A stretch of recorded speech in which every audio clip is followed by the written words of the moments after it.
of the Mad Woman of Chailot. We ask you to please take this opportunity to silence your cell phones and refrain from any flash photography during the show. There will be a 15-minute intermission, and the restrooms are located in the lobby behind you. And now, the St. Mary's Drama Club proudly presents the Mad Woman of Chailot.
Baroness, this is a historic occasion. It must be properly celebrated. The waiter is going to bring out my special ports. Splendid. Cigar, Thank you. my private brands. You know, this all gives me the feelings of one of those enchanted mornings of the Arabian Nights, where thieves will gather in the marketplace. Thieves, passions. Tell me about yourself. Well, where shall I begin? Do you hear, mademoiselle, those musicians of hell? Waiter, get rid of that woman. Oh, she's singing La Belle Polonaise. I didn't ask you for the program. I asked you to get rid of her. As you were saying. Well, until I was 30, my life was relatively uncomplicated. It consisted of selling off one by one the various estates left me by my father. 3 years ago, I parted with my last farm. 2 years ago, I lost my last husband. And now, all that has left me is... Violet, sir. Run along, please.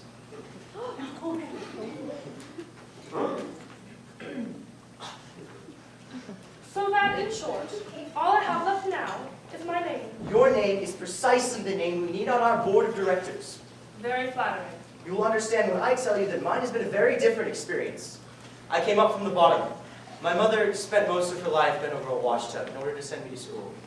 I'm eternally grateful to her, of course, but I must confess, I no longer remember her face. It was no doubt beautiful, but whenever I try to recall it, I can only remember the part that she invariably showed me, her rear. Very touching. When I was thrown out of school for the 5th and last time, I decided to find out for myself what makes the world go round. I ran errands for an editor, a movie star, a financier. I began to understand a little what life is. Then one day on the street, I saw a face. My rise in life dates from that day. Really? One look at that face and I knew. One look at mine and he knew. And so I made my first 1,000 passing a box full of counterfeit notes. A year later, I saw another such face. It got me a nice berth in the narcotics business. Since then, all I do is look out for such faces. And now here I am, president of 11 corporations, director of 52 companies, and, beginning today, chairman of the International Combine, which you've been so good as to accept the post. Looking for something? Did you drop this? I never drop anything. Then I guess this 100-franc note isn't yours. Give it here.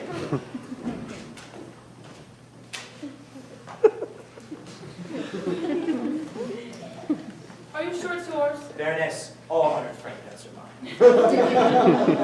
Mr. President, there's something I've been wanting to ask you. What exactly is the purpose of earning company? Or is that an indiscreet question? Indiscreet? Not a bit. Merely unusual. As far as I know, you're the only member of a board of directors ever to ask such a question.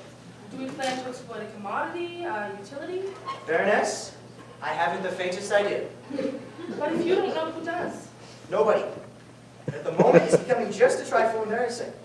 Baroness, since we are now close business associates, I must confess that, for the time being, we're in a little trouble. I was afraid of that. Stock issue isn't going well? No, on the contrary. The stock issue is going beautifully. Yesterday at 10 o'clock, we sold 500,000 shares to the general public. By 10:05, they were all snapped up at par. By 10:20, when the police finally arrived, our offices were a shambles. You never saw anything so beautiful in your life. But in that case, what is the trouble? The trouble is that we have tremendous capital, yet not the slightest idea of what to do with it. You mean all those people are fighting to buy stock in a company that has no object? My dear Baroness, do you imagine that when a subscriber buys a share of stock, he has any idea of getting behind a counter or digging a ditch? A stock certificate is not a tool like a shovel or a commodity like a pound of cheese. What we sell a customer is not a share in business, but a view of the Elysian fields. A financier is a creative artist. Our function is to stimulate the imagination. We are poets. But in order to stimulate the imagination, don't you need some field of activity? Nope. What you need is a name.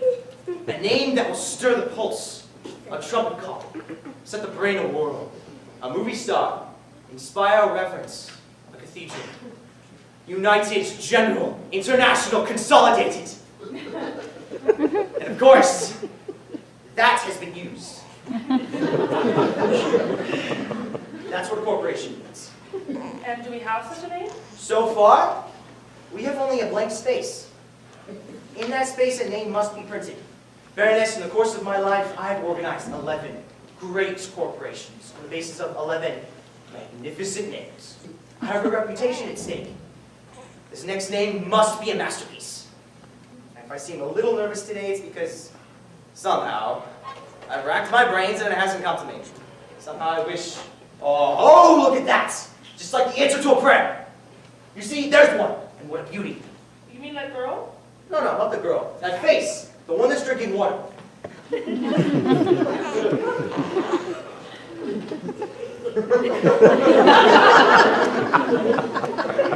call that a face? That's a tombstone. It's a milestone. It's a signpost. But is it pointing the way to steel, or wheat, or phosphates? That's what we have to find out. Ah, he sees me. He understands. He will be over. And when he comes? He will tell me what to do. You mean business is done this way? You mean you would trust a stranger with a matter of this importance? Baroness, I trust neither my wife, nor my daughter, nor my closest friend, nor my confidential secretary. But a face like that, oh, I would trust with my inmost secrets. Though we've never laid eyes on each other before, that man and I know each other to the depths of our souls. He's no stranger, he's my brother. He's my very self. You'll see, he'll be over in a minute. What is this, a conspiracy? We don't want your envelopes. Take them away.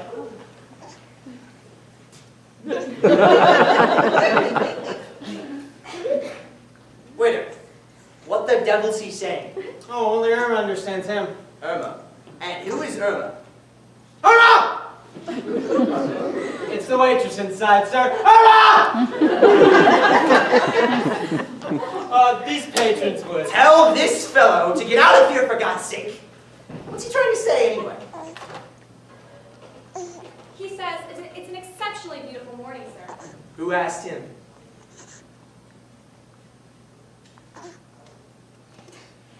But he says it was nicer before you stuck your face in it. Call the manager. Shoelaces? Shoelaces? Postcards? I think I could use a shoelace. No. Essential oils? Sorry. Mr. President, my heartiest congratulations. What a day, what a day. Baroness Tomart of the Board of Directors, my brother. Well, what news? Listen to this. 10 o'clock this morning, the market opens. 500,000 shares issued at par value 100. Quoted on the curve at 124, and we start buying at 126, 127, 129, and it's going up, up, up. 132, 133, 134.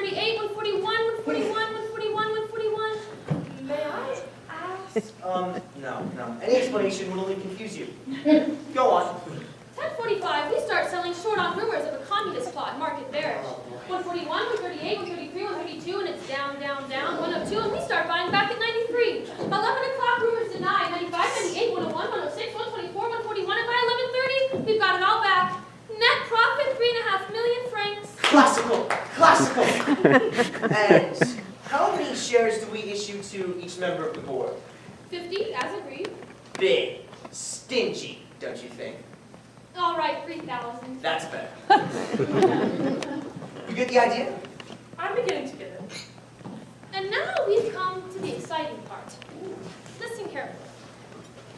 With 35% of our funded capital under Section 32, I buy 50,000 United at 36, which I immediately reconvert into 32,000 National Amalgamated, 2's preferred, which I set up as collateral on 150,000 General Consols, which I deposit against a credit of 15 billion to buy Eastern Hemian, which I immediately turn to Argentine wheat, realizing 136% of the original investment, which naturally accrues as capital gain and not as corporate income. Naturally. Thus saving 12 billion in taxes and at once convert the 25% cotton reserve into lignite. And as our people swing into action in London and New York, I beat up the price on bridge goods from 26 to 92, 114, 203, 306, 404. Here, take it. Please take it. Who is this man? What is this money? It's my life savings, every cent. I put it all in your hands. Can't you see we're busy? But I beg you, it's my only chance. Please don't turn me away. Oh, all right. Well? Well, I thought perhaps maybe you'd give me a little receipt. My dear man, people like us don't give receipts for money. We take them. Pardon me, of course. What was I thinking? Here it is. Thank you. Thank you. Thank you. Here, mademoiselle, for musicians of hell. Oh, what again? Why must she keep repeating those same two lines like a parrot? What can she do if she doesn't know the rest and the song's been out of print for years? Couldn't she sing a song she knows? Well, she likes this one. She hopes if she keeps singing the beginning, that someone will come up and teach her the end. Tell her to move on. We don't know the song. Nor do I, my dear sir, nor do I. And yet, I'm in exactly the same predicament. You see, I can't remember the first two words of a favorite song of the child. Mazurka also, in case you're interested. I'm not. Why is it, I wonder, that one can never remember the words of a mazurka? I guess they get lost in that devil rhythm. All I remember is this. From England to Spain, I have drunk, it was bliss. Red wine, champagne, and many a kiss. Oh God, it all comes back to me. Red lips, white hands, and warm hearts I have known. Where the nightingales dwell. Where the nightingales dwell. And to each one I've whispered my own. And to each one I said, farewell, farewell, farewell, Farewell. farewell. But there's one I shall never forget, one that's engraved in my heart.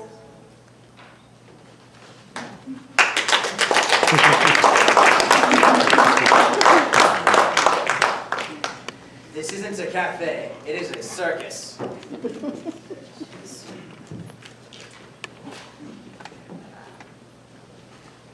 Well, I need a name. I need 50,000. Before evening. Me too. For a corporation. Something. Unusual. Something. Provocative. Something. Practical. Yes. International Substreet of Paris. Incorporated. That's it. Pay him off. Come on. Thank you. Now, what does it mean? It means what it says. I'm a prospector. A prospector? Allow me to shake your hand, sir. Baroness, you are sitting in the presence of one of nature's noblemen. Shake his hand. This is Baroness Tomar. It is this man, my dear Baroness, who smells out in the bowels of the earth those deposits of metal or liquid on which can be founded the only social unit of which our age is capable, the corporation. And now that we have a name, You need a property. precisely, I own. a claim, Terrific. foreign, French. In Indochina. Morocco? in France, Paris. in Paris. You've been prospecting in Paris? For women, no doubt. For art? For gold? Oil! He's inspired. You think I'm crazy? Well, they thought Columbus was crazy. Oil in Paris? But how is it possible? It's not only possible, it's certain. Well, tell us. You don't know, my dear sir, what treasures Paris conceals. Paris is the least prospected place in the world. We have gone over the rest of the planet with a fine-tooth comb. But has anyone ever thought of looking for oil in Paris? Nobody. Before me, then. Genius. No, just a practical man. I use my head. Why have nobody ever thought of it before? The treasures of the earth are not easy to find or to get at. They are invariably guarded by dragons. Doubtless, there is some reason for this. For once we've dug out and consumed the internal balance of the planet, the chances are that it will shoot up on some irresponsible tangent and smash itself up in the sky. Well, that's the risk we take. But anyways, it's none of my business. Prospector has enough to worry about. I know. Snakes, tarantulas, fleas. Worse than that. Civilization. Does that annoy you? Civilization gets nowhere all the time. In the first place, it covers the earth with towns and cities, which are damn awkward to dig up when you want to see what's underneath. It's not just the real estate people. You can always do business with them. It's worse than that. It's human sentimentality. How do you do business with that? I see what you mean. They say that where we pass, nothing ever grows again. Well, what of it? Is a park any better than a coal mine? What's a mountain got that a slag pile hasn't? What would you rather have in your backyard? An almond tree or an oil well? Well, Exactly. But what's the use of arguing with these fools? Imagine the choicest place you ever saw for an excavation. And what did they put there? A playground for children. Civilization. just show us the place where you want us to start digging and we'll do the rest, even if it's in the middle of the loop. Where is the oil? Perhaps you think it's easy to make an accurate fix in an area like Paris, where everything conspires to throw you off the scent. Women, perfume, flowers, history. Now you can talk all you like about geology. An oil deposit has to be smelled out. I have a good nose. I'll go further and say a phenomenal nose. And the minute I'm on the scent, the minute I get the right whiff, a fragrance rises from what I take to be the spiritual deposits of the past, and I'm completely at sea. Now take this point, for example, this very spot. You mean right here in Chaillot? Right under here. Good heavens! It's taken me months to locate this spot. But what in the world makes Do you know this place, Baroness? Well, I've been sitting here for 10 years. Have you ever tasted the water? Water? Good God, no. It's plain to see that you're no prospector. A prospector, Baroness, is addicted to water as a drunkard to wine. Water is the one substance from which the earth can conceal nothing. It sucks out its innermost secrets and brings them to our very lips. Well, beginning at Notre Dame, where I first got the scent of oil 3 months ago, I worked my way across Paris. Glassful by glassful. Sampling the water. And so at last I came to this very cafe. And it was here just 3 days ago. I took a sip. And began to dump, was it possible that I was deceived? I took another, a third, a fourth, a fifth, I was turning like a leaf. But there was no mistake. I had found it. And each time that I drank, my taste buds thrilled to the most exquisite flavor known to a prospector. The flavor of petroleum. Waiter, some water, hurry. This round, my friends, is on me.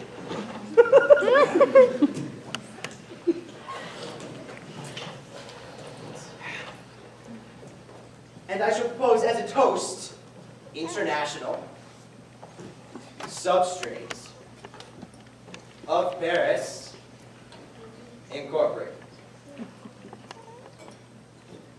Cheers.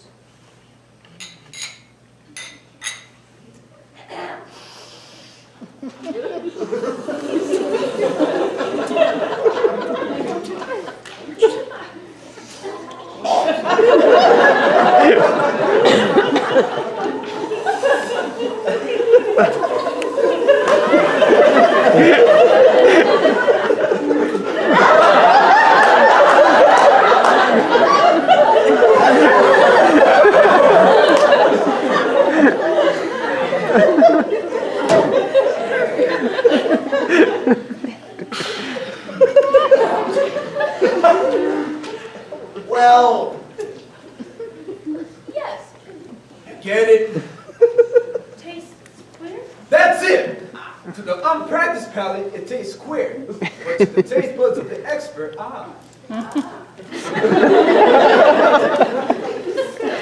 one thing I don't quite understand. Yes? This cafe doesn't have its own well, does it? Of course not. This is Paris water. Then why should it taste different here than anywhere else? Oh, because the pipes that carry this water pass deep to the earth. And the earth just here is soaked with oil. And this oil permeates the pores of the iron and flavors the water it carries. Ever so little, yes, but quite enough to betray its presence to the sensitive tongue of the specialist. I see. I don't say everyone is capable of tasting it, no, but I can detect the presence of oil and water that has passed within 15 miles of the deposit. Under special circumstances, 20. phenomenal. And so here I am, with the greatest discovery of the age in my hands. But the blasted authorities won't let me drill a single well unless I show them the oil. Now how in the hell am I supposed to show them the oil when they won't let me dig? Completely baffled, huh? A man like you. That's what they think. That's what they want. Have you noticed this extraordinary convocation of vagabonds?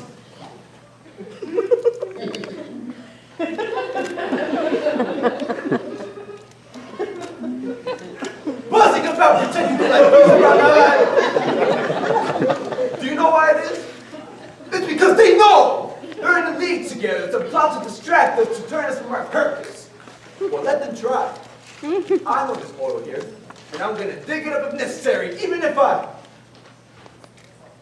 Shall I tell you my little plan? By all means. Well, Irma! Irma! for heaven's sake, what's that? Irma. There won't be much today, Countess. We had boilers. Can we wait while the gentleman tries to initiate? And my gizzard. I'll try to get away from him. If he's my gizzard, save me the giblets. They will do for the tomcat that lives under the bridge. Yes, Countess.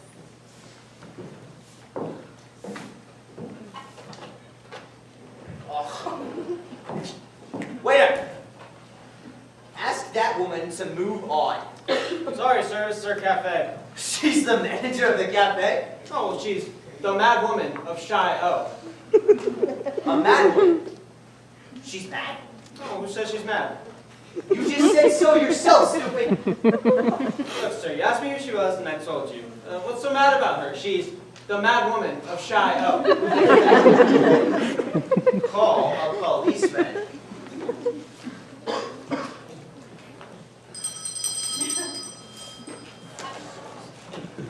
Yes, Countess. Have you found my feather boa? Not yet, Countess. 3 scars, but no boa. It's been 5 years since I lost it. Surely you've had time to find it.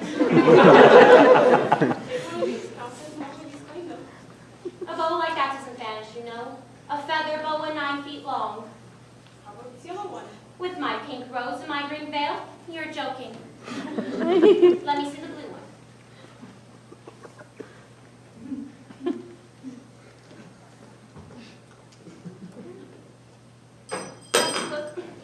Terrific.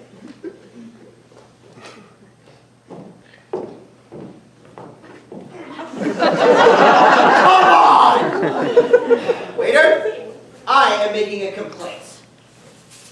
Against whom? Against her, against you, the whole gang. That singer, that shoelace peddler, that female lunatic.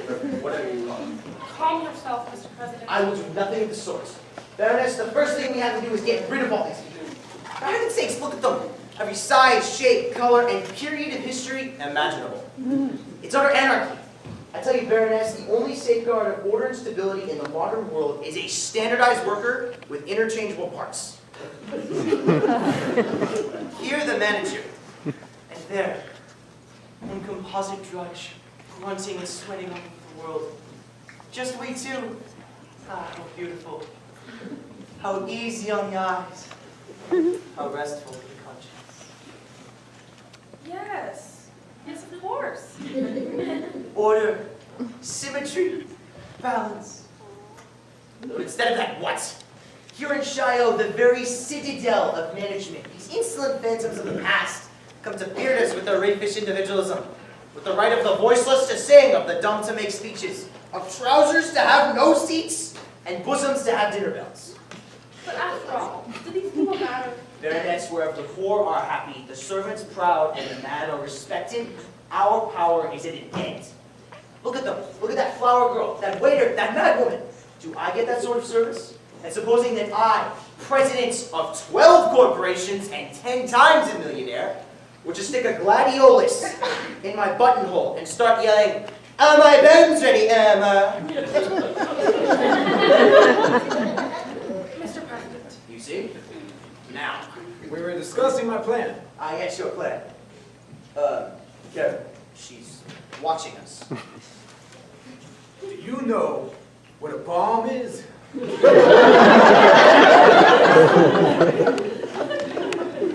Well, I'm told they explode. Exactly. You see that white building across the river?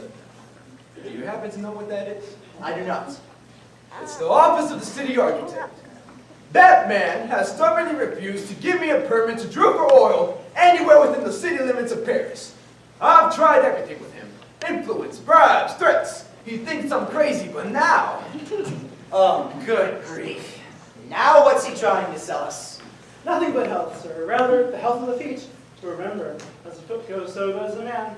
Allow me to present myself. Dr. Gaspard Jardine, French Navy retired, former specialist in the extraction of chicks and tiggers, current specialist in extraction of corns and bunions. Martial, the waiter, will furnish my home address. My office is here, second row, second table, weekdays 12 to 5. Thank you very much. Oh, Martial. How are your gallstones today? I don't like anything. Splendid. Countess, how's the floating kidney? Still hooked? Splendid, splendid. So long as it floats, it can't sink. Friends, this is impossible. Let's go somewhere else. No! No! It must be nearly noon. It's 5 to 12. In 5 minutes' time, you're going to see that city architect blown up! Building it all! Boom! Are you serious? That imbecile has no one to blame but himself. Yesterday noon, he got my ultimatum. He's had 24 hours to think it over. No permit? All right, I'm sorry. 2 minutes. My agent is going to drop a little package in his coal bin. And 3 minutes after that, precisely at noon. Oh!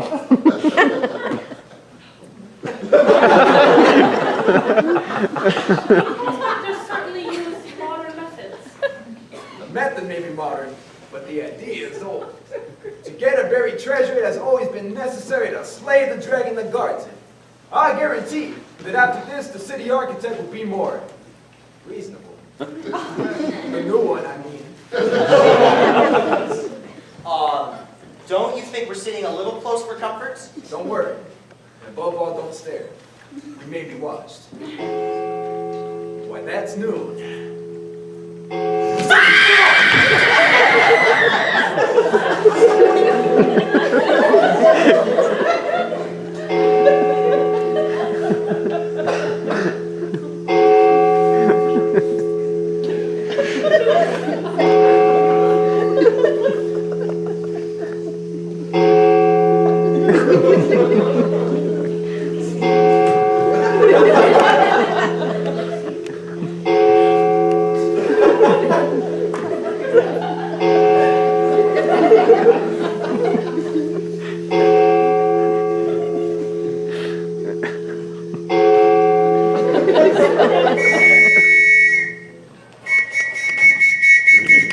Good God, what's this? Holy smokes. It's Pierre, my agent. I'll say, officer, what's that you've got? Drowned man. Why, he's been drowned, his clothes are dry. He's been slaughtered. Sludge is also correct. He was just jumping the bridge when I came and grabbed him. I slugged him, naturally, so he wouldn't drag me under. Life-saving manual, rule number 5. In case of being dragged under, it is necessary to render your subject unconscious by means of a sharp blow. He's had that. Stupid idiot. That's the bomb for calling amateurs. What the devil did he do with the bomb? I don't think he'll give you away. Don't worry.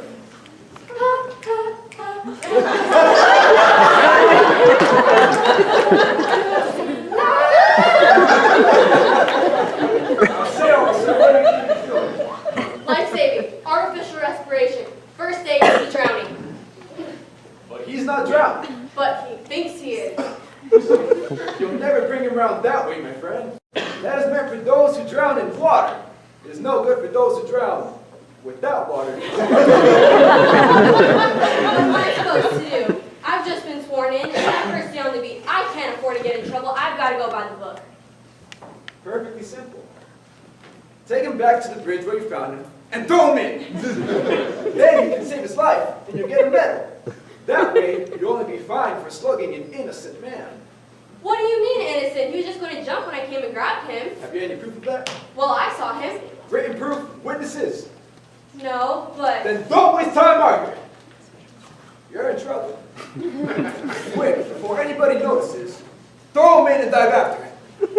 It's the only way out. but I don't swim.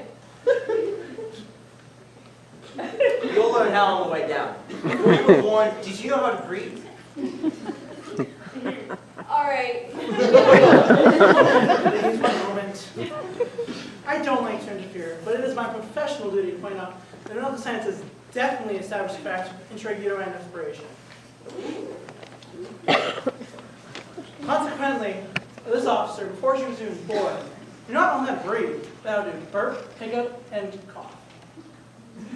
Supposing she did, how does it concern you? On the other hand, medical science has never established the fact of intrauterine swimming or diving. By this, we have formed the opinion that if your officer were to jump in, you would know. You think so? And who asked you for an opinion? Pay no attention to that quack, officer. Quack, sir! See here, this is not a medical matter. It's a legal problem. The officer has made a grave error. She's new. We're trying to help her. She's probably afraid of the water. Nothing of the sort. Officially, I am afraid of nothing. But I always follow doctor's orders. See, officer, when a child is born... Now what does she care about when a child is born? She's got a dying man on her hands. Officer, if you want my advice. It so happens I care a lot about when a child is born. It is a part of my duty to help aid and assist any woman in childbirth or labor. Can you imagine? Prospector. Now, doctor, isn't it true they say that when you have twins, the firstborn is the youngest? Oh, quite correct. Golly, the things the officer is supposed to know. Now, what does it mean if, when I get up in the morning, sometimes... The old woman. Come on. I think we all better run along. Leave him to me. See you later.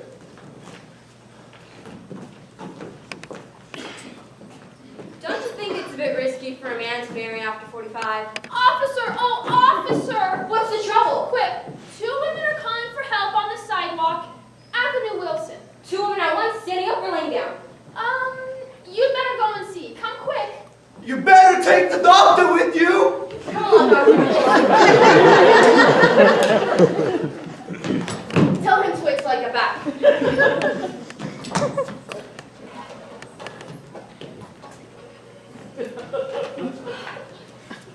How beautiful he is. Is he dead yet, Marcia? Hold this mirror to his face if it clouds over. It clouds over. Oh, he's alive. Just a sec.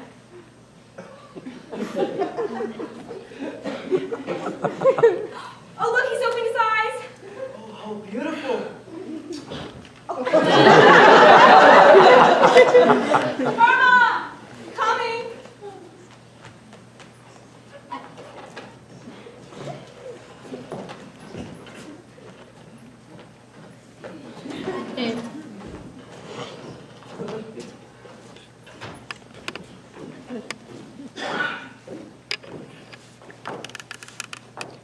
You're looking at my iris. Isn't it beautiful?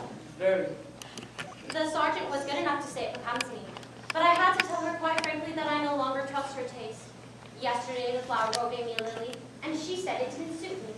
It's beautiful. She'll be very happy to know that you agree with her. She's really quite sensitive. Sergeant! No, please, don't call the police. But I must. I think I hurt her feelings. Let me go, madam. No, stay right where you are. Please let me go. I'll do nothing of the sort. When you let someone go, you never see him again. I let Charlotte Mazume go, and I never saw her again. Oh, my head. I let Adolphe Toe go, and I never saw him again. Oh, God. Except once, 30 years later, in the market. He had changed a great deal. He didn't know me. He sneaked a melon from right under my nose. The only good one of the year. Ah, here we are. Sergeant. I'm in a hurry, Countess. With regard to the iris, this young man agrees with me. He says it suits me. There's a man drowning in the Seine. He's not. He's drowning right here. And you need to hurry, because I'm holding him tight, as I should have held Adolphe Toe. But I'm sure if I let him go, he will go and drown in the Seine. He's a lot better looking than Adolphe Toe, wouldn't you say? How would I know? I've shown you his photograph. The one with the bicycle. Oh, yes. The one with the hair lip. I've told you 100 times. Adolphe Toe had no hair lip. That was a scratch in the negative. What are you doing? I'm taking down the drowned man's name. Give the name and date of birth. You think that's going to stop him from jumping in the river? To tell him the date of his birth? I'm not going to tell him. He's going to tell me. I wouldn't tell you mine. Don't be silly, Sergeant. Put that book away and console him. Console him. When people want to die, it is your job to speak out in praise of life, not mine. I should speak out in praise of life. I assume you have some right to kill each other, and rob each other, and run each other over. If you believe life has some value, tell him so. As guardian of the state, surely you must have some idea. You're right, Countess. Now look, young fellow. His name is Roger. My name is not Roderick. Yes, it is. It's noon. At noon, all men are called Roger. In the days of Adolphe Toe, we had to change the men when we got tired of their names. Nowadays, we're more practical. Each hour on the hour, all names are automatically changed. The men remain the same. But you're not here to talk about Adolphe Toe, Sergeant. You're here to convince the young man that life is worth living. It isn't. Quiet. Now then, what was the idea of jumping off the bridge anyway? The idea was to land in the river. Roger doesn't seem to be at all confused about that. Now how can I convince anybody that life is worth living with you interrupting all the time? I'll be quiet. First of all, Mr. Roderick, you have to realize that suicide is a crime against the state. And why is it a crime against the state? Because every time anybody commits suicide, that means one soldier less for the army, one taxpayer less for the sergeant. Are you a lover of life or a tax collector? A lover of life. Well, surely in all these years you found something worth living for. Some secret pleasure or passion. Tell him what it is. Don't blush. Who's blushing? Well, naturally, yes, I have my passions like everybody else. The fact is, since you asked me, I love to play poker, and if the gentleman would like to join me by and by when I am quiet, we can sit down to a nice little game in the back room with a nice cold glass of beer. If he wants to kill an hour, that is. He doesn't want to kill an owl. He wants to kill himself. Not defy anybody to stop dying on your account. Go ahead, if you can do any better. Oh, but this is not a difficult case at all. First of all, why should he want to die when he's just this minute fallen in love with someone who's fallen in love with him? She hasn't. How could she? Oh, yes, she has. She's holding your arm as I'm holding it now, when all of a sudden... Oh, Roderick, I know very well why you were trying to drown yourself. You don't at all. The prospector wants you to commit a horrible crime. How do you know that? He stole my feather boa. Now he wants you to kill me. Well, not exactly. They tried it before. But it's not so easy, my boy. Oh, no. Because...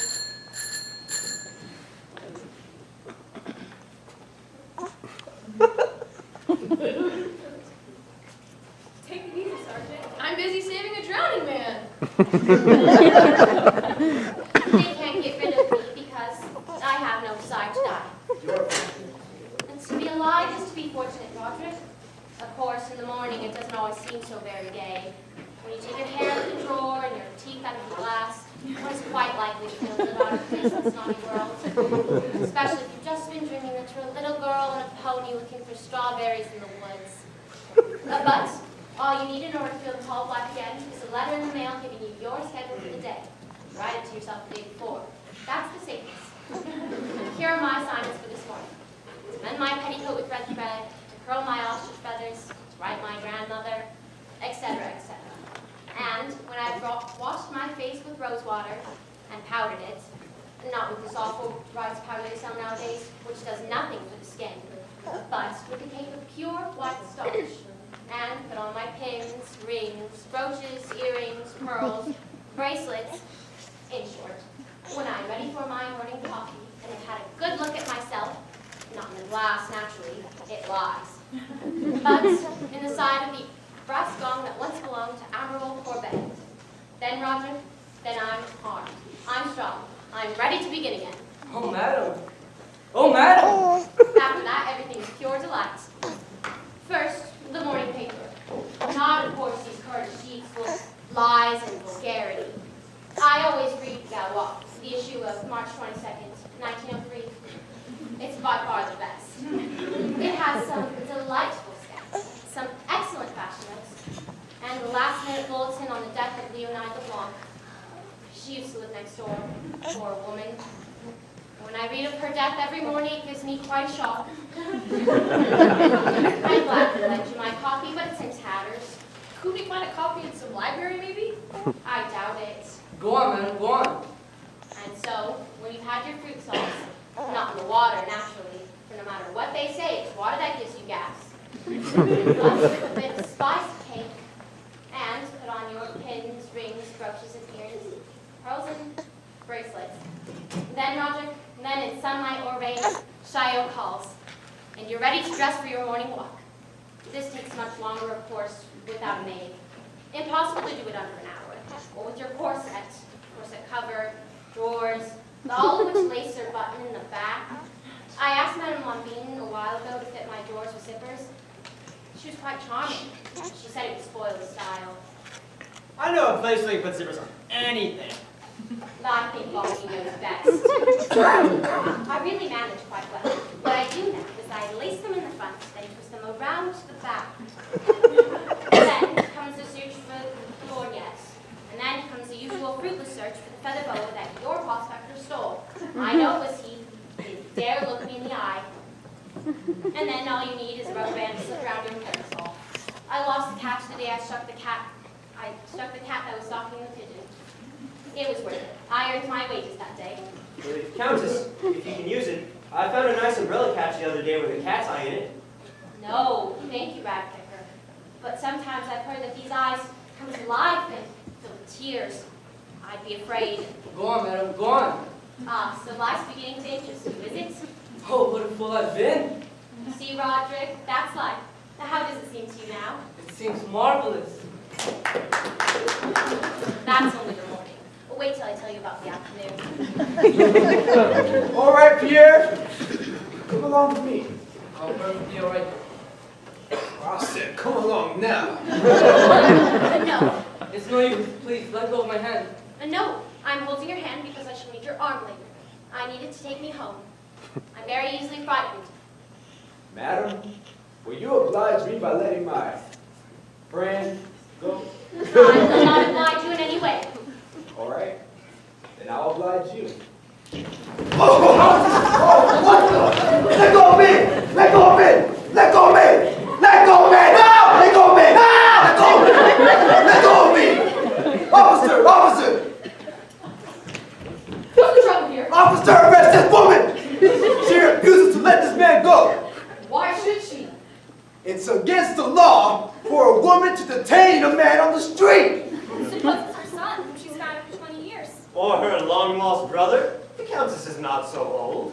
Thank you, Ragpicker, thank you. Officer, this is a very clear case of disorderly conduct. Irma, what's the death you trying to say?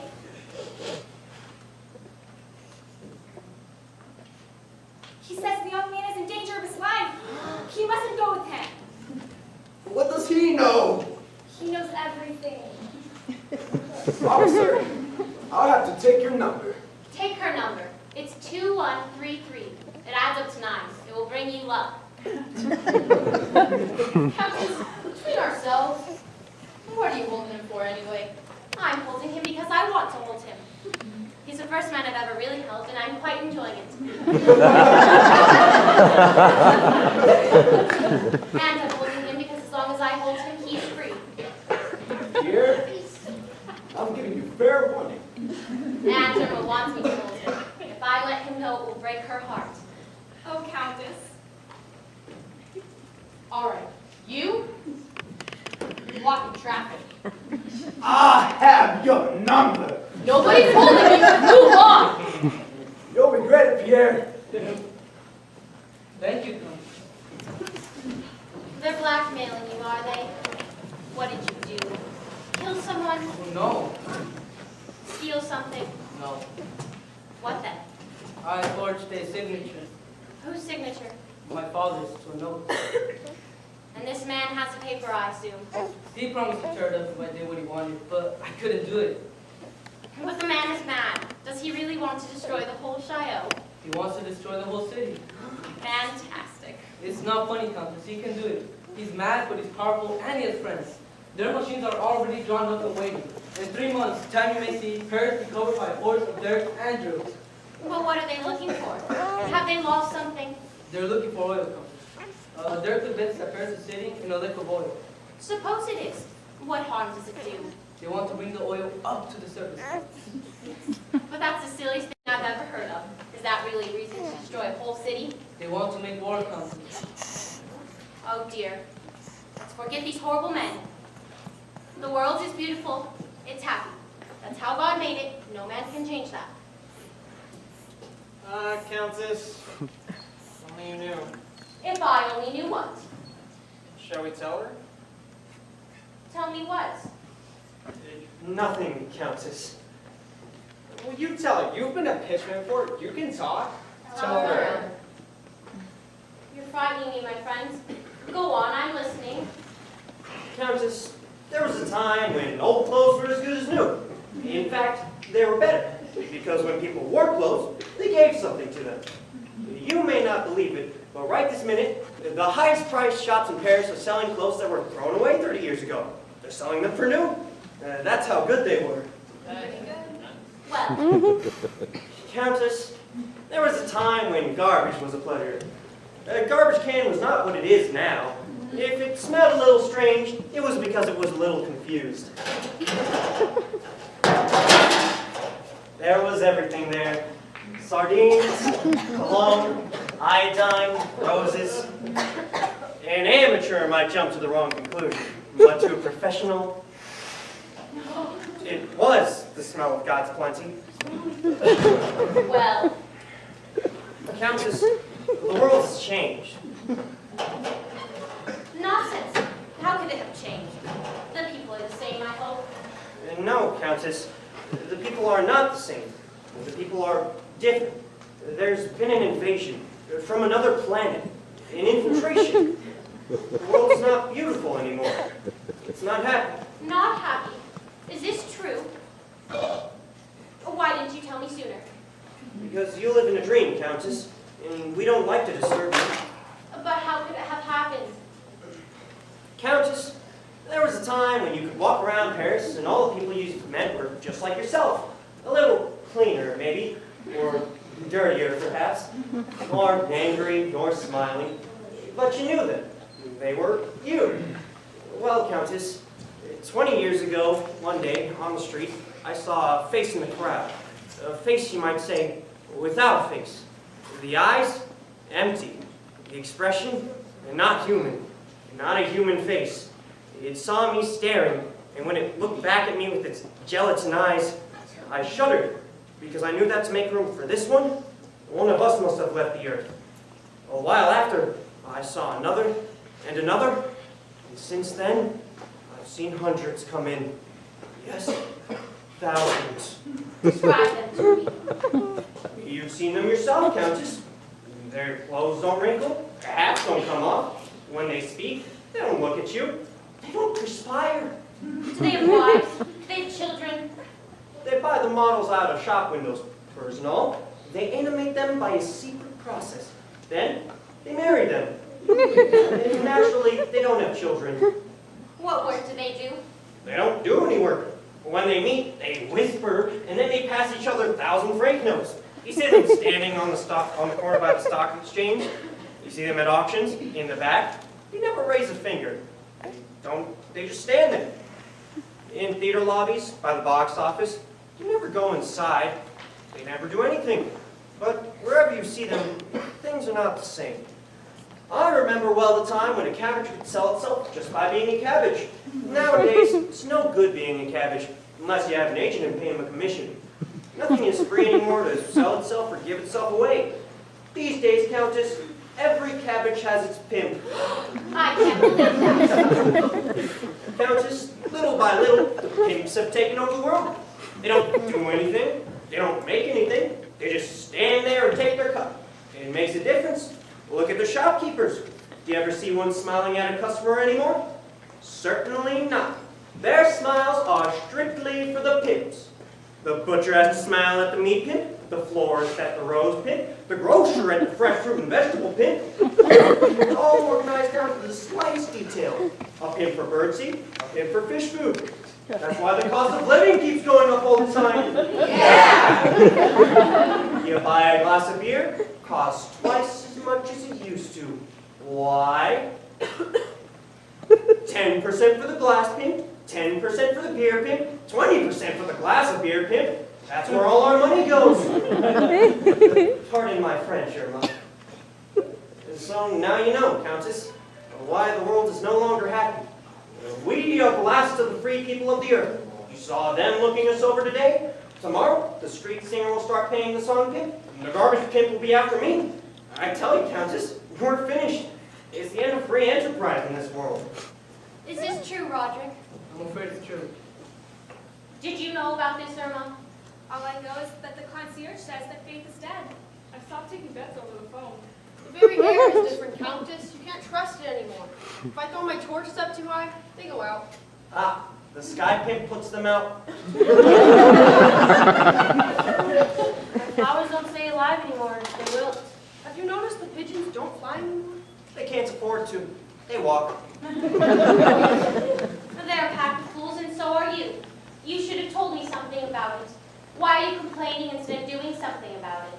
How can you bear to live in a world where a man is not his own master? Where there is unhappiness? Are you cowards? If these men are the cause of the trouble, then all we have to do is get rid of them. How can we get rid of them? They're too strong. The sergeant will help us. Who, me?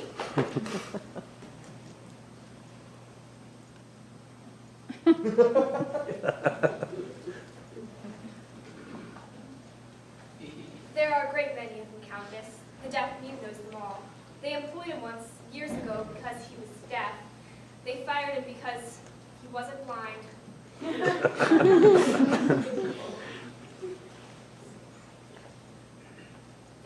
acted like parts of a machine. So much the better. We'll drive the whole machine into a ditch. It's not that easy, Countess. You never catch these birds napping. They change before your very eyes. I remember when I was in the detectives, you catch a president, poof, he turns to a trustee. You catch him as a trustee, and poof, he's not a trustee. He's an honorary vice chairman. You catch a senator, dead to rights, and wham, he's minister of justice. You get after the minister of justice, and bango, he's chief of police. And there you are, no longer in the detectives. She's right, Countess. They have all the money and all the power, and they're greedy for more. They're greedy. Yes, Countess. Now then, my friends, they're lost. If they're greedy, they're stupid. If they're greedy, leave it to me. I know exactly what to do. Pierre, by tonight you will be an honest man. And Juggler, your torches shall stay lit. And Martial, your beer will flow freely again. Come on, let's get to work. What are you going to do? Have you any kerosene in the house, Irma? Kerosene? Yes, I'll put some in a clean bottle for you. I want just a little, in a dirty bottle, with a little mud. The Juggler, go and find Madame Constance. The Countess? Ask her to be at my house by 2 o'clock. I'll be waiting for her in my cellar. You may tell her we have to discuss the future of humanity. That's sure to bring her. Yes, Countess. Ask her to bring Madame Josephine and Mademoiselle Gabrielle with her. Do you know how to get in to speak to Madame Constance? You meow, you knock twice, and meow 3 times. Do you know how to meow? I'm better at barking. Better practice meowing on the way.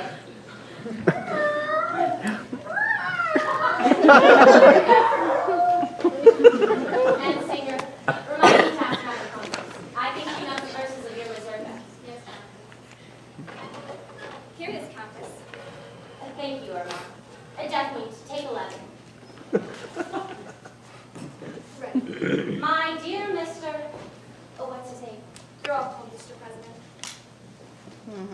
My dear Mr. President, I have personally verified the existence of a spontaneous outcrop of oil in the cellar of number 21, Rue de Chaillot, which is at present occupied by a person of unstable mentality. This explains why, fortunately for us, the discovery has so long been kept a secret. If you should wish to verify the existence of this outcrop, you may call at the above address at 3 p.m. today. I'm herewith enclosing a sample so that you may judge the quality and consistency of the crude. Yours very truly, Roger. Can you sign the prospector's name? Do you wish me to? 143 wipes out the other.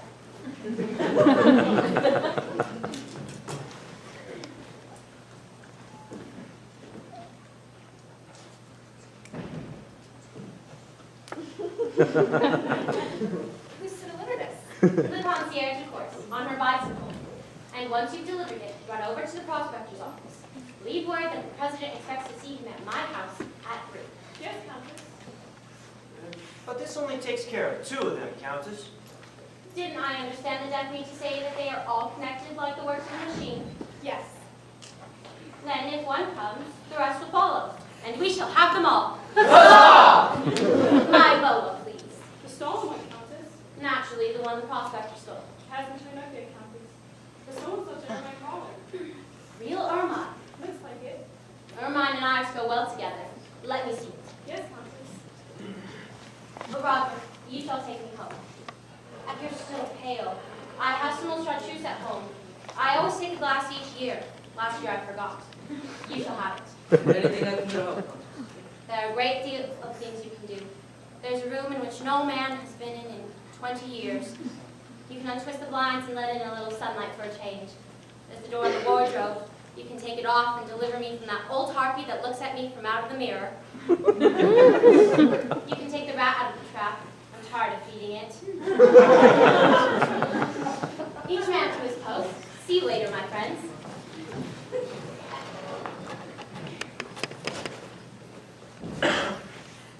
Thank you. It's rabbit. Your arm, Valentino. Valentino?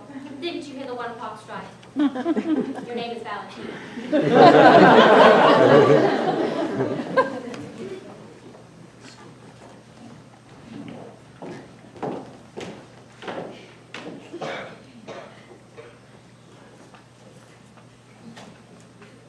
hate ugliness. I love beauty. I hate meanness. I adore kindness. It may not seem so grand to some to be a waitress in Paris. I love it. A waitress gets to meet all sorts of people. She observes life. I hate to be alone.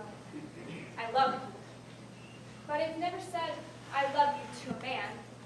Men try to make me say it. They put their arms around me. I pretend I don't see it. They pinch me. I pretend I don't feel it. They kiss me. I pretend I don't know it. They take me out in the evening and make me drink. But I'm careful. I never say it. And if they don't like it, they can just leave me alone. Because when I say I love you to him, he'll know just by looking into my eyes that many have held me and pinched me and kissed me, but I have never said I love you to anyone in the world before. Never. No. I love you, Pierre. Mama! Mommy!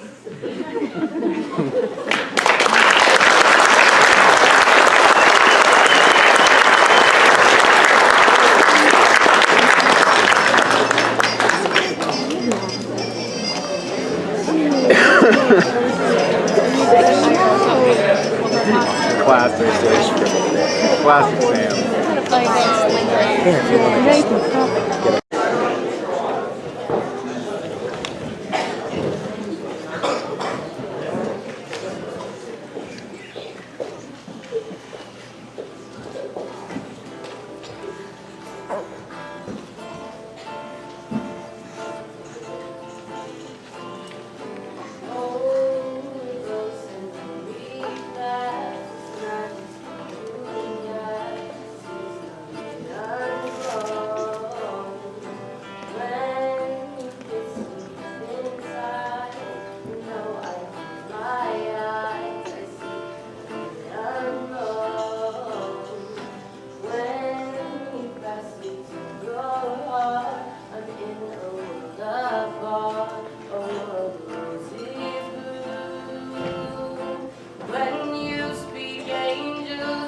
Countess, the sewer man.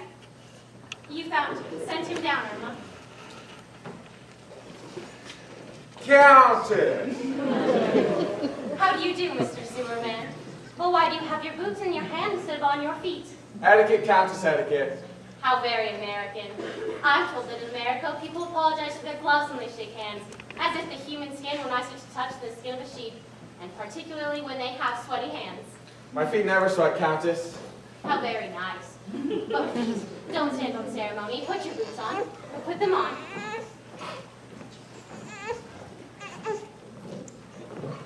Thanks, Countess. I'm sure you have a very poor opinion of the other world. The way people throw filth into your territory is absolutely scandalous. I always burn my refuse and scatter the ashes. Did you happen to see a lily float by this morning? Mine. But perhaps you didn't notice. We notice a lot more down there, Countess, than you think. You'd be surprised at things we notice. Lots of things come along that were obviously intended for us.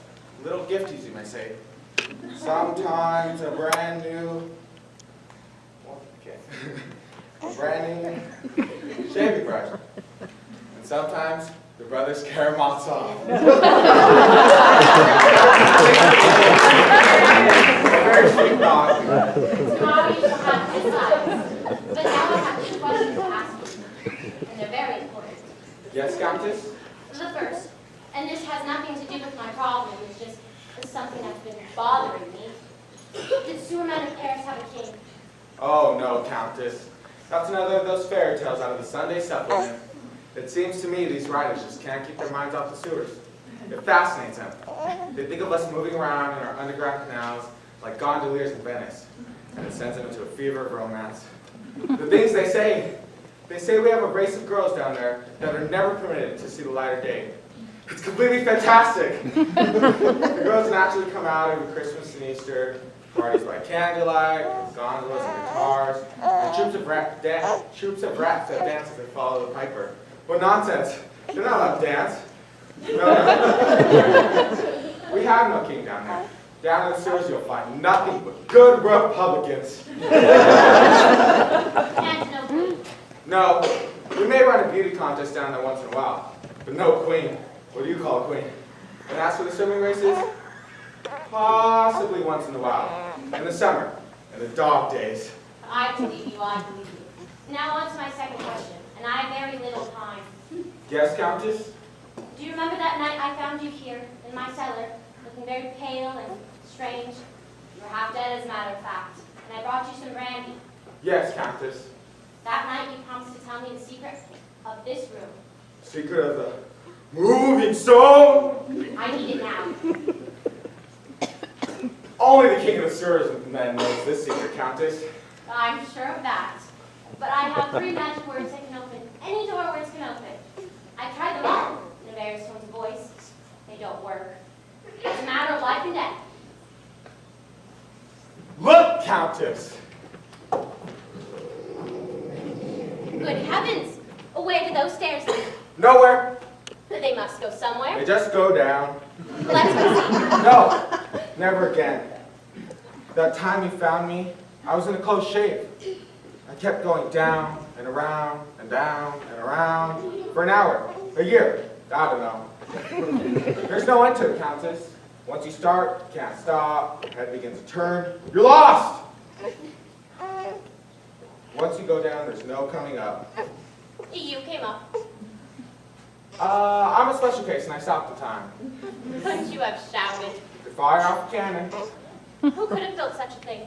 Paris is old, you know, Paris is very old. You don't suppose there's oil down there? There's only that down there. Shall we not go over this stove? Simple. To open it, press here. To close it, push there. Now there's 2 in the world that know it. I won't remember long. Is it all right if I repeat my magic words while I press the stove? It's bound hell. Madame Constance and Mademoiselle Gabrielle are here, Countess. Thank you very much, Superman. Send them down, Irma. Like that story about the steam laundry. It's supposed to be running day and night in my sewers. I can assure you, that's pure imagination. They never work nights.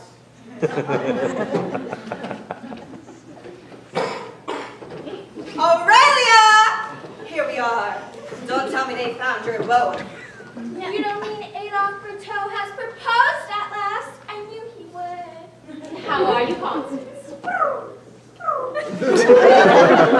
How are you, Gabrielle? You needn't shout today, my dear. It's Wednesday. Wednesdays I hear perfectly. It's Thursday. Come along, Dickie, come along. And stop barking. What a racket you're making. We've come to see the longest boa, the handsomest man in Paris. Come along. Constance, it's not a question of my boa today, or of Adolphe. It's a question of the future of the human race. You think it has a future? Don't make silly jokes. Sit down and listen to me. We've got to make a decision which may alter the fate of the world. Couldn't we do it tomorrow? I'd like to wash my slippers. Where is Josephine? Josephine is sitting on her bench by the palace, waiting for President Wilson to come out. She said she's sorry, but she must see him today. Dickie! What a pity she had to see him today. She has a first-class grade. Well, go on, dear. We're listening. What is it, Dickie? You'd like to sit in Aunt Aurelia's lap. Go on, Dickie. Jump. Constance, we love you dearly, as you know, and we love Dickie too. But this is too serious a matter, so let's stop being childish for once. What does that mean, if you please? It means Dickie. You know perfectly well that we love him and fuss over him as if he were still alive.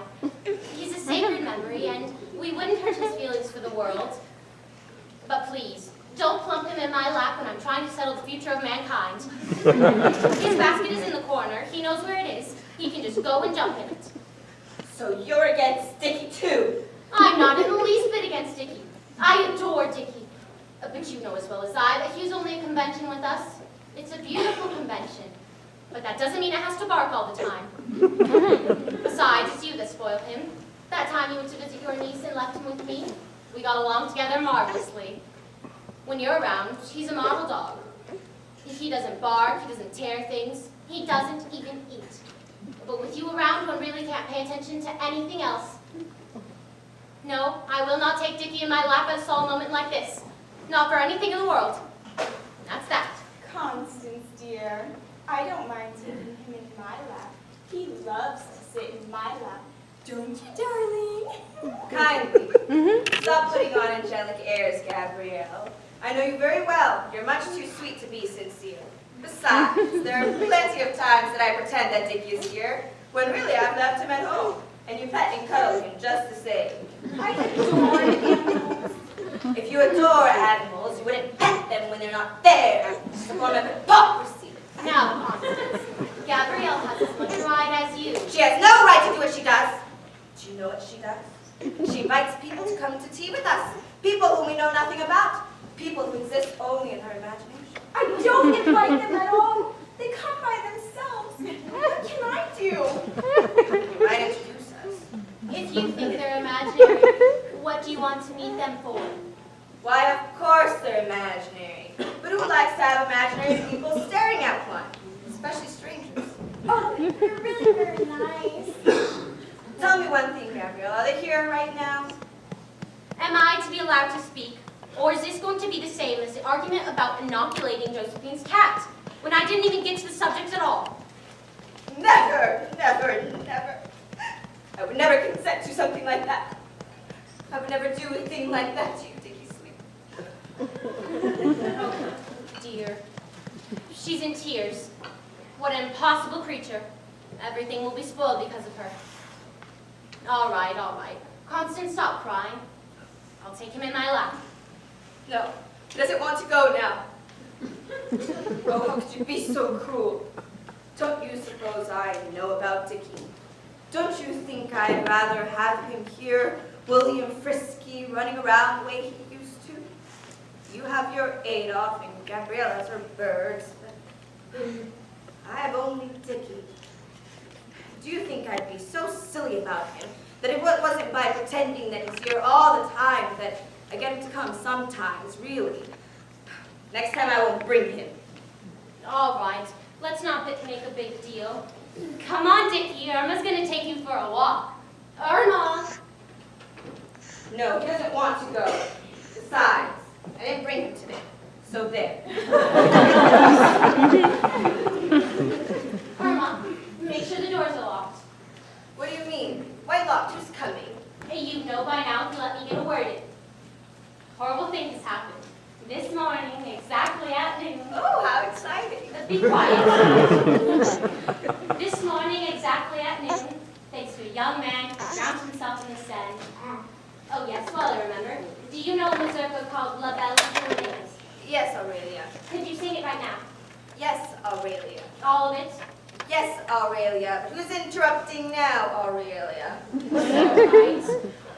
Well, this morning, exactly at noon, I discovered a terrible plot. There are a group of men who plan to destroy the city. That's it? But I don't understand, Aurelia. Why should men want to destroy the city? It was they themselves who put it up. There are people who want to destroy everything, and they have the fever of destruction. They only pretend in order to destroy. They build cities in order to destroy countryside. They destroy space with telephone and time with airplanes. Humanity is now dedicated to a universal task of demolition.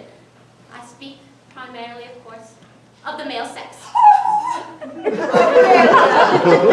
Must you speak sex in front of Gabrielle? After all, there are two sexes. Gabrielle is a virgin. Oh, she can't be that innocent. She keeps canaries. I think you're being very cruel about men, Aurelia. Men are big and beautiful and as loyal as dogs. I prefer not to marry, it's true, but I hear excellent reports from friends who have had an opportunity to observe them closely. My poor darling, you're still living in a dream. But one day you will wake up as I have, and you'll see what is happening in the world. The tide has turned. Men are changing back into beasts. I remember when the hungriest man was the one who took the longest to pick up his fork. And the one with the broadest grin was the one who needed most to use the bathroom. I remember. It was such fun, them grinning like that for hours. But now they no longer pretend. Just look at them, snuffling their soup like pigs, tearing their meat like tigers, crunching their lettuce like crocodiles. A man doesn't give you his hand, take your hand nowadays. He gives you his paw. Would it bother you so much if they turned into animals? Personally, I think it's a good idea. Oh, I'd love to see them like that. They'd be sweet. It might be the salvation of the human race. You'd make a fine rabbit, wouldn't you? Naturally. You don't think it's only men who are changing. You change along with them. Husbands and wives together. We're all one race, you know. I think so. And why would my husband be a rabbit if he were alive? You remember his front teeth when he nibbled on celery? I remember, I'm very happy to say, absolutely nothing about him. All I remember is that time at the park that Monsieur Le Cordier tried to kiss me. Yes, yes, of course. And what does that mean, if you please? Yes, yes, of course.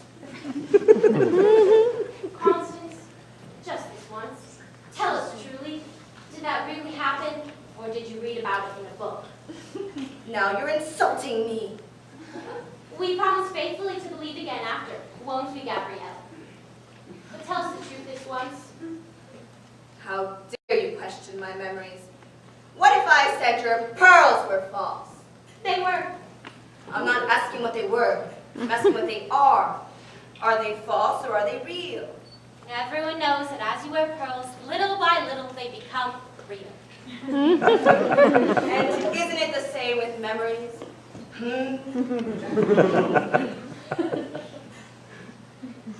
Now let us not waste time. I must go on. Furthermore, I think Gabrielle is perfectly right about men. There are plenty of men who haven't changed a bit. There's this old senator who bows to Gabrielle in front of the palace every day that he passes her, and he takes off his hat every time. That's perfectly true, Aurelia. He's always pushing an empty baby carriage, and he always stops and bows. Don't be taken in, Gabrielle. I warn you, Gabrielle.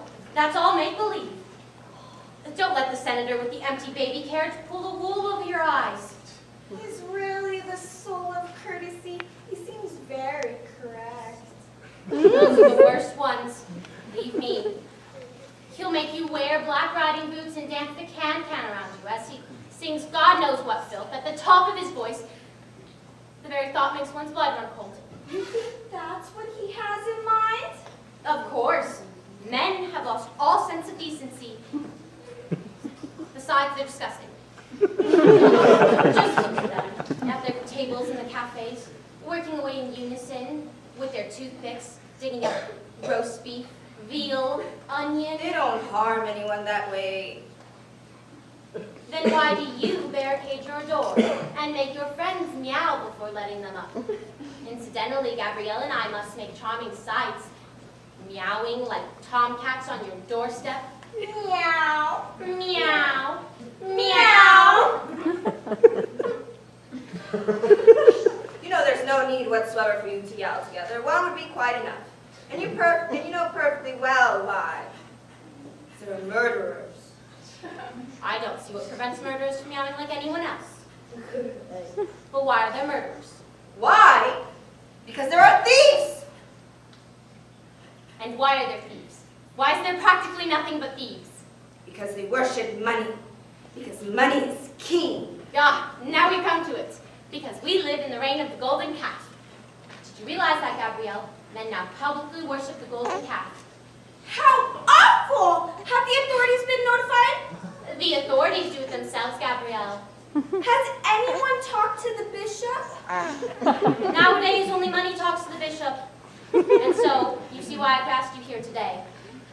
Have you any suggestions, Constance? Well, I know what I always do in a case like this. You write the Prime Minister. He always does what I tell him. Does he ever answer your letters? He knows I prefer not to. Besides, it might incite gossip. And I don't always write. Sometimes I wire. The time I told him about the Archbishop's Frigidaire was by wire. And they got him a new one the very next day. There's probably a commission in it for someone. Do you have any suggestions, Gabrielle? How can she possibly tell you before she's consulted her voices? I'll go right home and consult them, if you want, and we can meet again after dinner. There's no time for that. Besides, in my opinion, your voices aren't real voices at all. How do you dare say a thing like that? Where do your voices come from? Still from your sewing machine?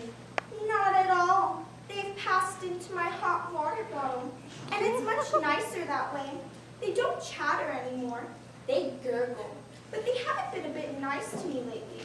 Last night, they kept telling me to let my canaries out. Let them out. Let them out. Let them out. Did you? I opened the cage, but they wouldn't go. I don't call that voices. Objects talk, everyone knows that. That's the principle of the phonograph. But to listen to a hot water bottle for advice is silly. What does a hot water bottle know? No, my dear. All we have to consult here is our own judgment. Well then, tell us what you've decided. Since you're asking for our opinion, you've doubtless made up your mind. Yes, I thought the whole thing through. All I really needed to know was the source of infection. And today I found it. Where? You'll see. I've baited a trap. In just a few minutes, the rats will be here. But don't worry, they're still human. Heavens, what are you going to do with them? That's just the question. Suppose I get all those wicked people here. Have I the right to exterminate them? To kill them? That's not a question for us. Better ask Father Boldine.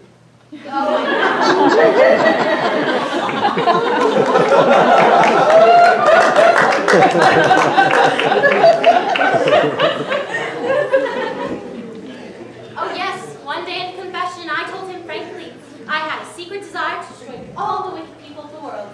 And he said, by all means, my child, and when you're ready to go into action, I'll lend you the jawbone of an ass. That's just talk. You get him to put that in writing. What's your scheme, Aurelia?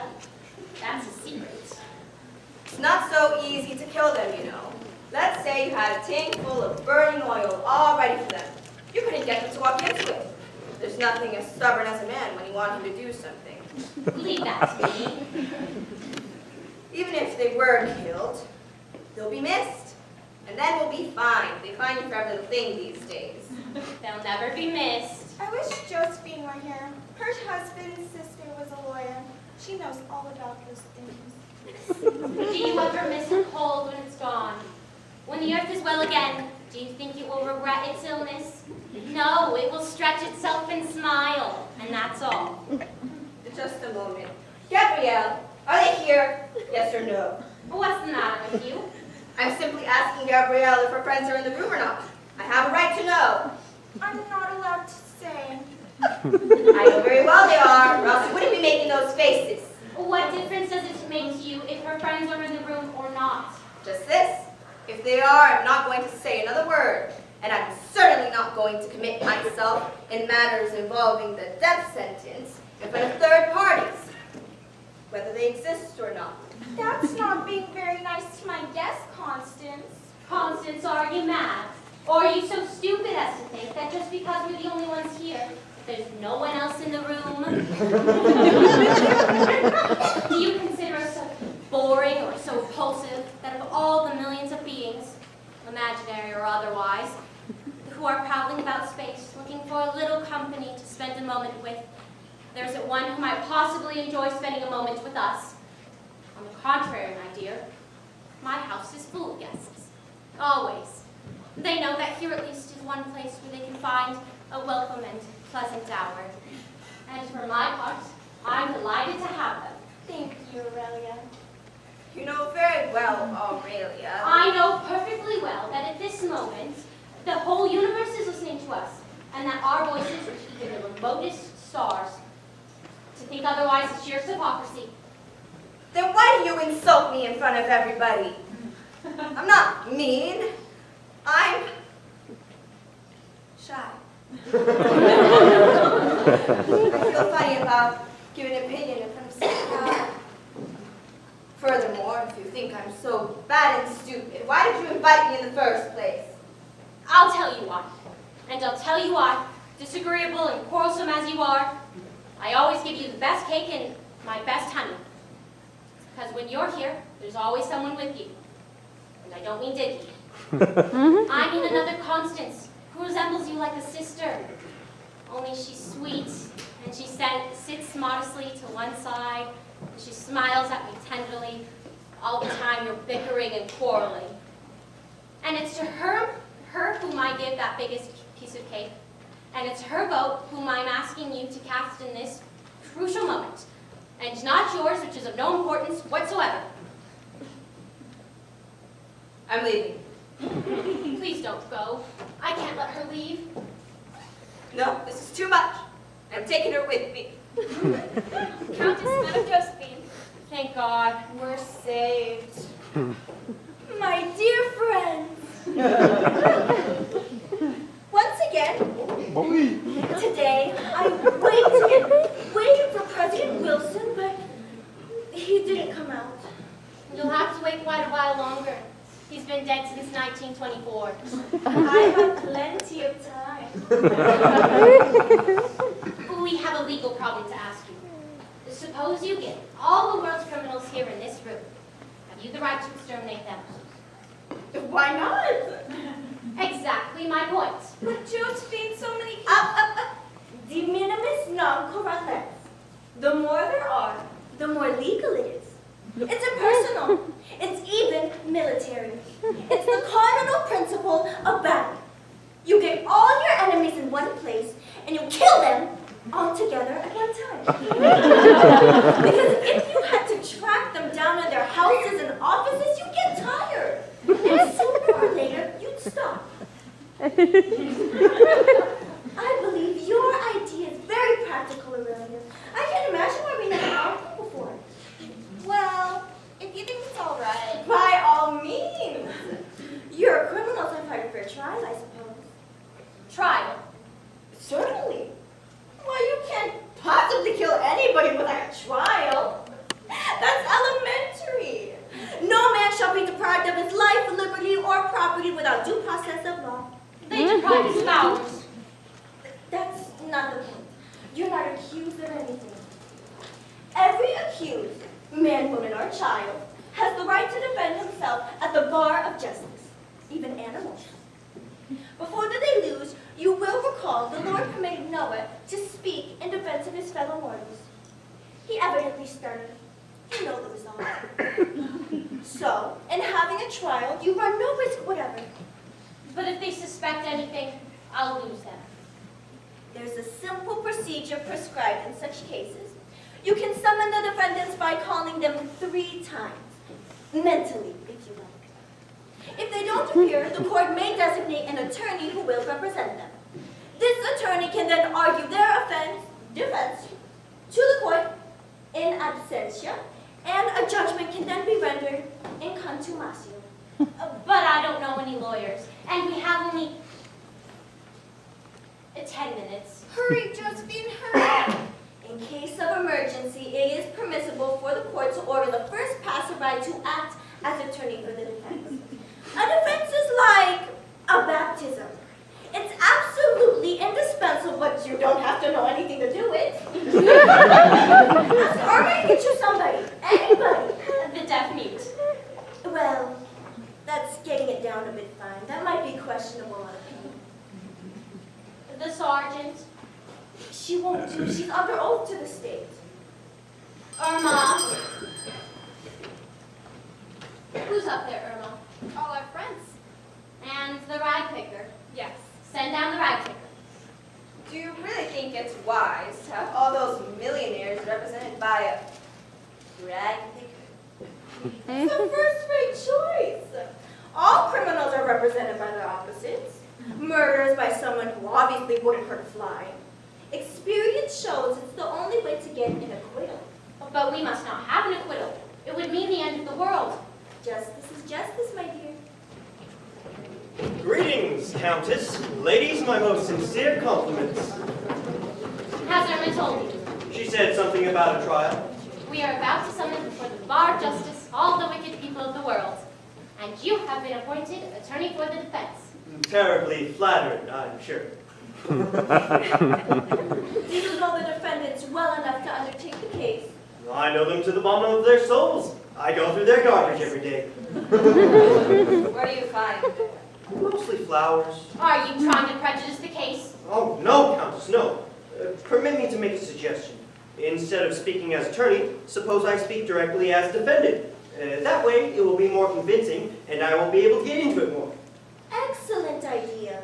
Motion granted. Oh, we don't want you to be too convincing. Impartial, Countess, impartial. Have you had time to prepare your case? How rich am I? Millions.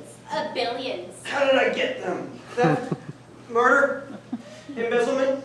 Most likely. Do I have a wife? A mistress?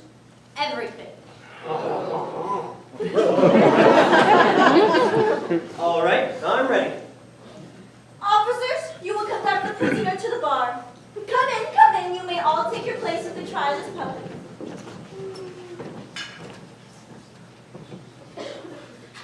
Your bell, if you please, Aurelia. My bell. But suppose I should need it to ring for Irma. Irma will sit here next to me. If you need her, she can ring for herself. Prosecutor, take your place.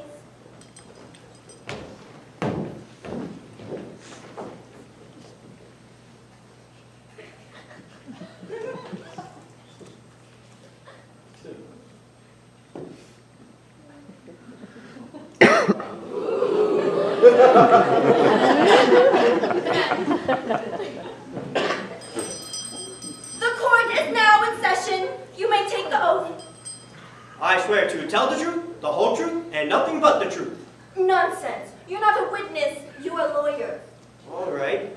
I swear to lie, conceal, and distort everything and slander everybody. So help me God. Quiet. Begin. May it please the honorable, august, and elegant court. Flattery will get you nowhere. That'll do. The defense has been heard. Cross-examination. My dear Mr. President, Madame, do you know with what you are charged? I can't for the life of me imagine. My life is an open book. My ways are known to all. I am a pillar of the church and the sole support of the opera. My hands are spotless. What an atrocious lie. Just look at them. You don't have to insult the man. He's only lying to please you. Be quiet. You still don't get the idea. You have been charged with the crime of worshiping money. Worshipping money? Me? Do you plead guilty or not guilty? Which is it? Why, Your Honor. Yes or no? Yes or no? No! I don't worship money.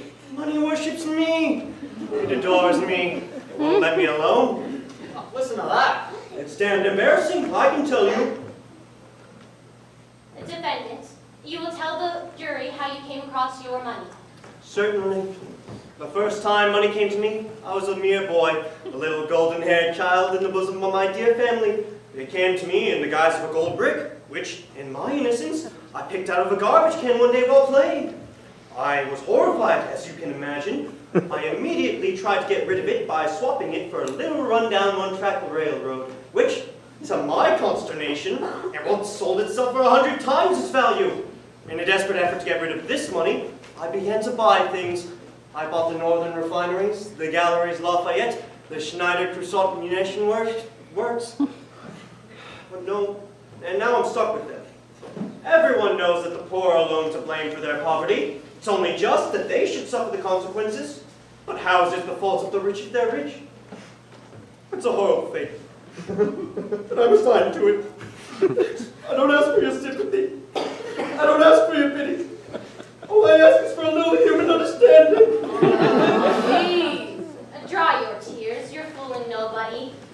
If, as you say, you're so ashamed of your money, why is it you hold on to it with such a death grip? Me? You never part with your friend. You wouldn't even give the poor deaf mute a sou. Me? Hold on to money? What slander! What injustice! What a thing to say to me in the presence of this honorable, august, and elegant court. It's just the other way, ladies and gentlemen. I spend all my time trying to spend my money. If I have tan shoes, I buy black ones. If I have a bicycle, I buy a motor car. If I have a wife, I buy... I dispatch a plane to Java for a bouquet of flowers. I send a steamer to Egypt for a basket of figs. I send a special representative to New York to fetch me an ice cream cone. And if it's not just exactly right, back it goes. But no matter what I do, I can't get rid of my money. If I play 100 to 1 shot, the horse comes in by 20 lanes. If I throw a diamond in the Seine, it turns up in the trout they serve me for lunch. 10 diamond, 10 trout. Well now, do you suppose I could get rid of 40 millions by giving a sou to a deaf mute? Is it even worth the effort? He's right. Ah, you see, my dear. Finally, at last, somebody who understands me. Somebody who is not only beautiful, but extraordinarily sensitive and intelligent. I object. Overruled. I shall be delighted to send you some flowers, miss, directly I am acquitted. What flowers do you prefer, may I ask? Petunias. You shall have a bale every morning for the next 5 years. Money means nothing to me. And amaryllis. I'll make a note of the name. The little lady understands, ladies and gentlemen. The lady is no fool.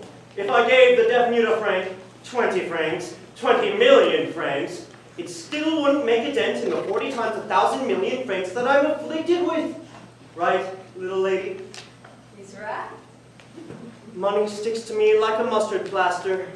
Like on the exchange, if you buy a stock, it goes down like a plummet. But if I buy a stock, it turns around and soars like an eagle.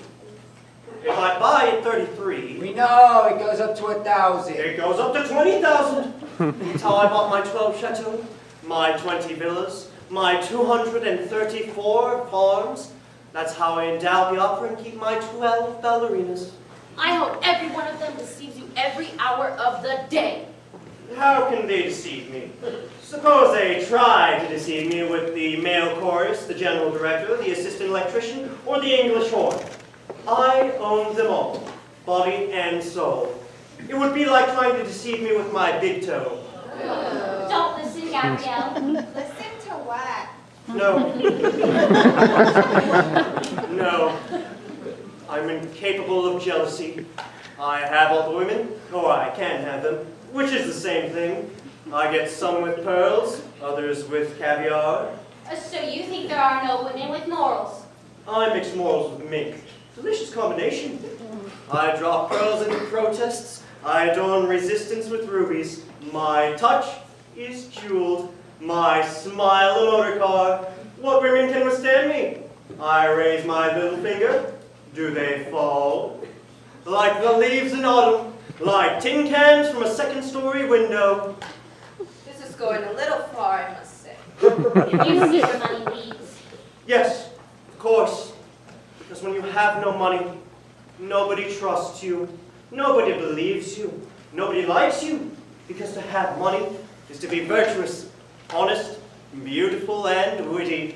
And to be without is to be ugly and boring and stupid and useless. I have one last question to ask you. Suppose you find this oil you're looking for. What do you propose to do with it?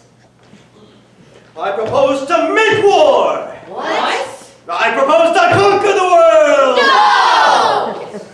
You have heard the defense such as it is. I demand a verdict of guilty. What are you talking about? Guilty?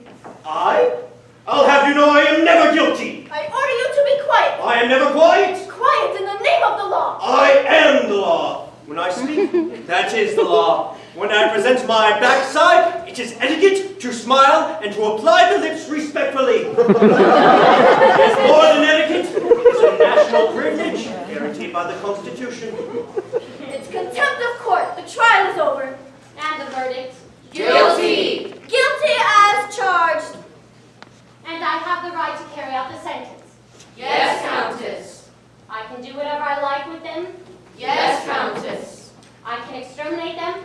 Absolutely. Court adjourned. Marvelous defense, Guy Picker. Absolutely impartial. Had I known a little beforehand, I could have done better. I could have prepared a little speech, like the time I used to sell spot removers. No need for that. You did very well at Stempori. Your style is reminiscent of Clemenceau. Have a great vacation. Goodbye, Aurelia. I'll take a little Gabrielle home. I'm going to take a walk along the river. The Countess, my mazurka, remember? You promised? Oh, yes. Constance, wait a moment. Well, begin. Do you hear, mademoiselle, those musicians of hell? Why, of course, it's La Belle Polonaise. Do you hear, mademoiselle, those musicians of hell? From Poland to France, it's a marvelous dance. So gracious, audacious, will you put it perchance? Do you hear, mademoiselle, those musicians of hell? From Poland to France comes this marvelous dance. So gracious, audacious, will you put it perchance? Now my arms I entwine round these contours divine, so pure, so impassioned, which Cupid has fashioned. Let's dance the mazurka, that devilish measure. 'Tis a joy that's reserved to the gods for their pleasure. Let's gallop, let's hop, with never a stop. Let our heads spin and turn as the dance floor we spurn. There was never such a pleasure as this. Let our heads spin and turn as the dance floor we spurn. There was never such a pleasure as this.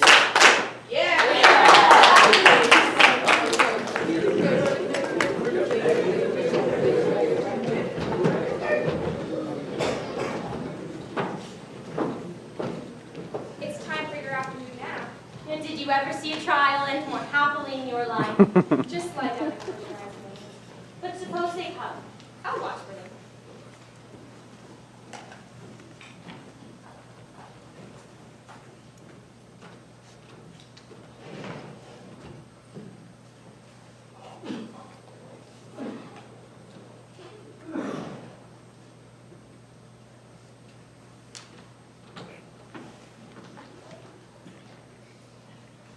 Is it you, Adolphe Berteau? It's only Peter. Don't lie. Say that it's you. Yes, it's I. Could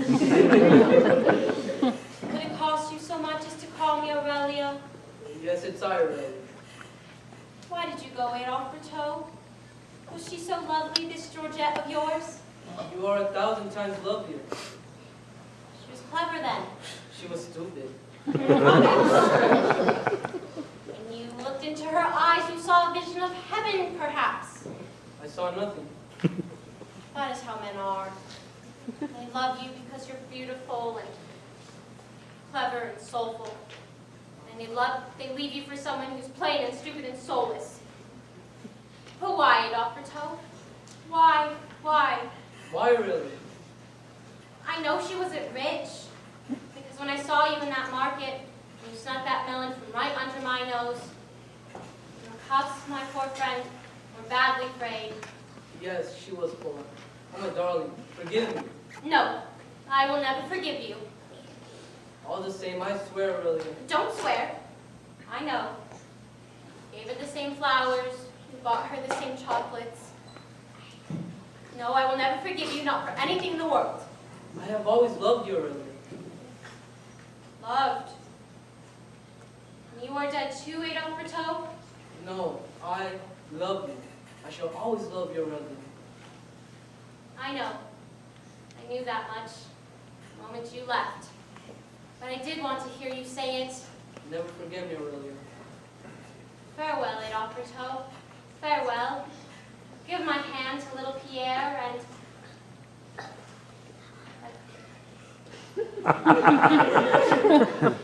Ah, Pierre, it's you. But where did he go? I don't know, Countess. Oh, he makes a quick exit, that one. Where did you find that? In the wardrobe, Countess, when I took off the mirror. Here they come, Countess. You were right. It's procession. The street is full of taxis and limousines. I will receive them alone. Don't worry. Put my bow around my neck. I want them to see me wearing it.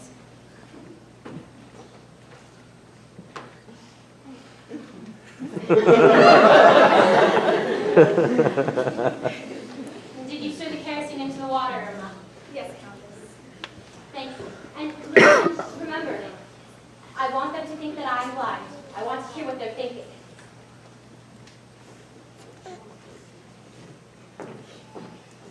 I don't have to be merciful. But, after all, I want to be just. Yes, Mr. President. Come in, Mr. President. You're expecting, Mr. President. President of the boards of directors. The Countess is very definite, and you'll have to shout.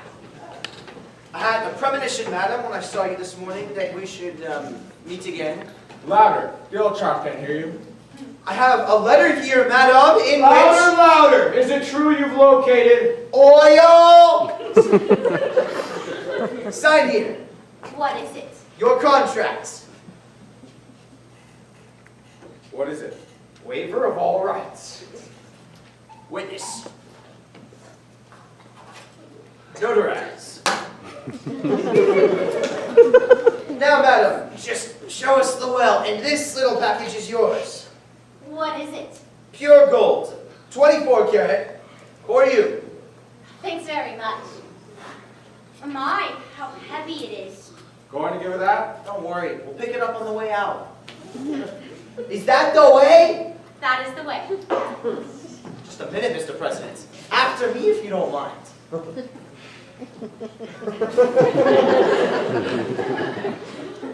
Watch your step. The prospectors. What? Are there more than one? There's a whole delegation. Send them down.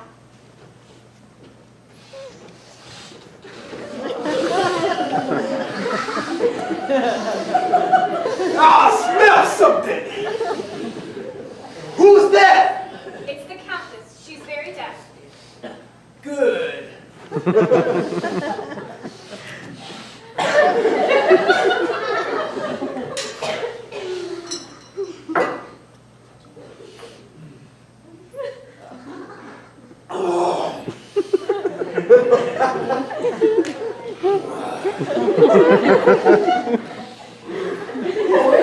Oil!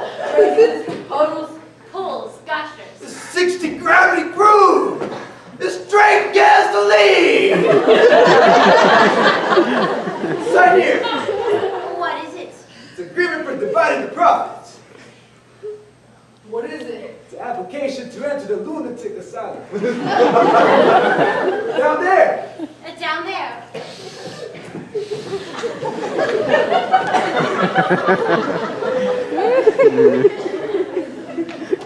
The public relations counselors. The rest of the machine. Send them down, Irma. The Countess is very deaf. You'll have to shout. You don't say. So charming and beautiful lady. Louder, she can't hear you. What a face. Madame, we are the press. We fix all values, we set all standards. Your entire future depends on us. How do you do? What do we charge the old 12? The usual? 30? 40. 60. All right, 75. Here, Countess, this contract really gives you a break. The entrance is over there. Entrance to what? The oil well. We don't need to see that. Don't need to see it. No, we don't need to see it to write about it. We can imagine it. How will you know the oil is down there? If it's there, well and good. If it's not, by the time we get through, it will be. You underestimate the creative aspect of our profession, madam. But I must warn you, if you insist on rubbing our noses in this oil, it'll have to cost you 10% extra. It's worth it. Madame, we of the press can refuse a lady nothing. Especially such a lady. It's clear to see, madam, that even the fountains of oil have their names. I can use that somewhere. That's a compliment.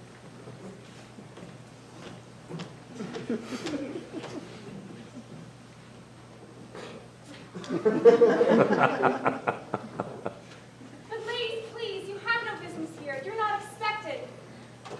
There are some strange ladies here. I think we might let them down. Please, Irma.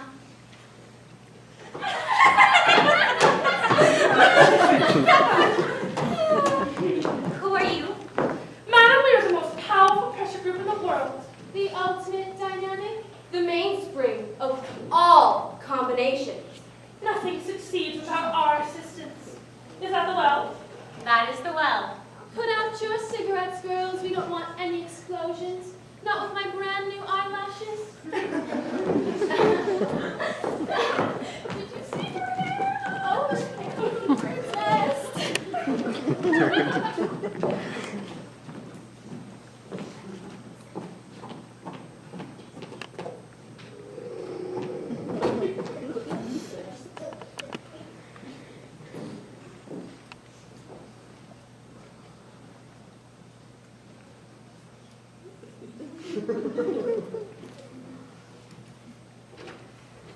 What's happened?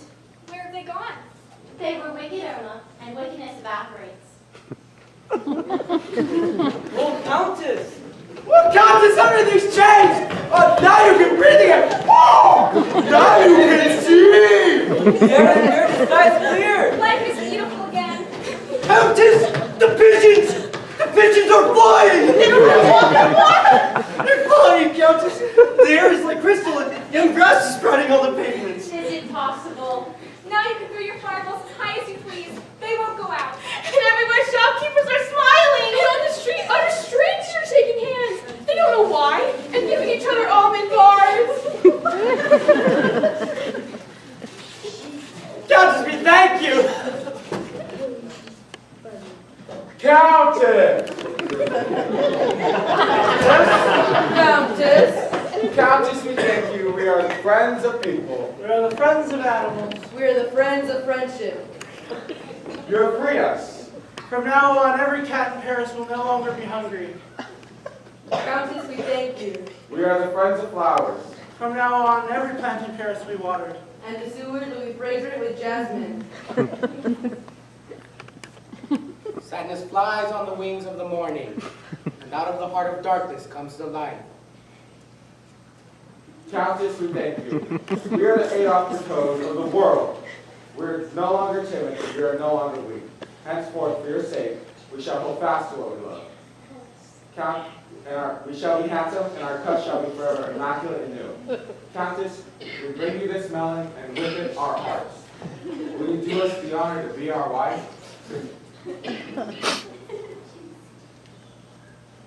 Too late. Too late. Too late. Too late.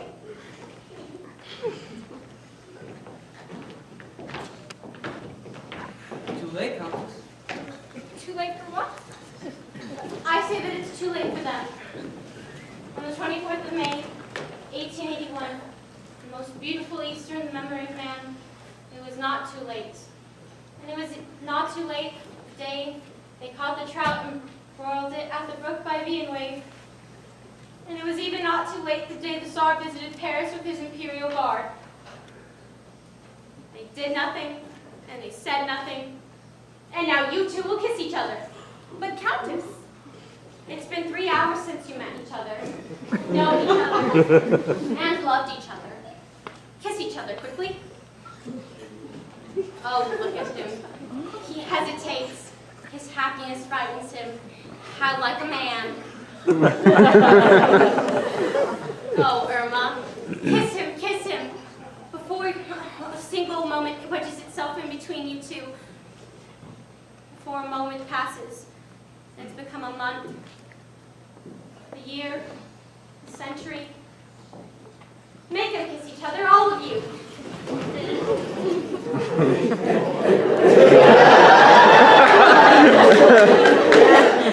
For a moment, his hair will be white, and there will be another Mad Woman in Paris.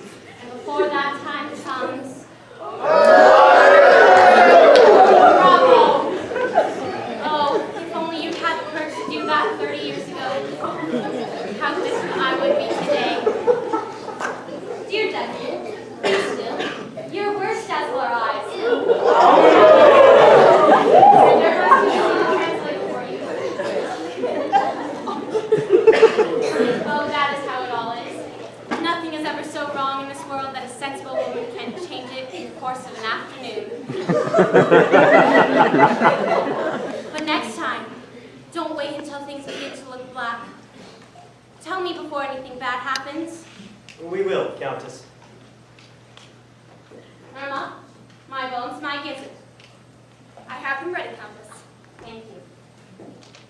4 o'clock. My poor cats must be starved. What a bore it would be for them if humanity had to be saved every afternoon. They don't think much of it as it is.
Congratulations to your girls, too. They were great.